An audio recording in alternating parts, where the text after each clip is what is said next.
ঈদে ট্রেনে বাড়ি ফিরতে আগ্রহীরা ২৭ মার্চের অগ্রিম টিকিট কিনছেন ১৭ মার্চ সকাল ৮টা থেকে। পশ্চিমাঞ্চল রেলের টিকিট বিক্রি কার্যক্রম শুরু হলে আধা ঘন্টায় প্রায় ১.৫ কোটি বার ট্রেনের টিকিটে হিট করেন ক্রেতারা। বিশেষ ব্যবস্থায় বিক্রির চতুর্থ দিনে প্রথম ৩০ মিনিটে রেলওয়ে ই টিকিটিং ওয়েবসাইট ও মোবাইল অ্যাপে মোট ১.৫ কোটি বার ঢু মেরেছেন টিকিট প্রত্যাশীরা। আর এই সময় ঢাকা সহ সারা দেশে বিক্রি হয়েছে প্রায় ৩১,০০০ আসনের টিকিট। রেলওয়ে সূত্র জানায়, প্রথম ৩০ মিনিটে সারা দেশে মোট ৩০,৮৩৪টি টিকিট বিক্রি হয়েছে।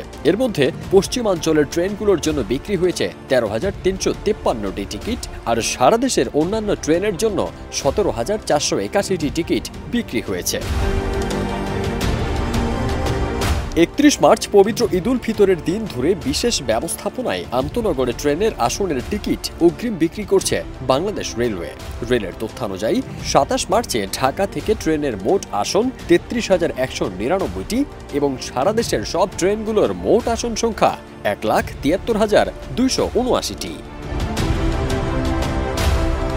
ফারদিন সানি, দেশ রূপান্তর।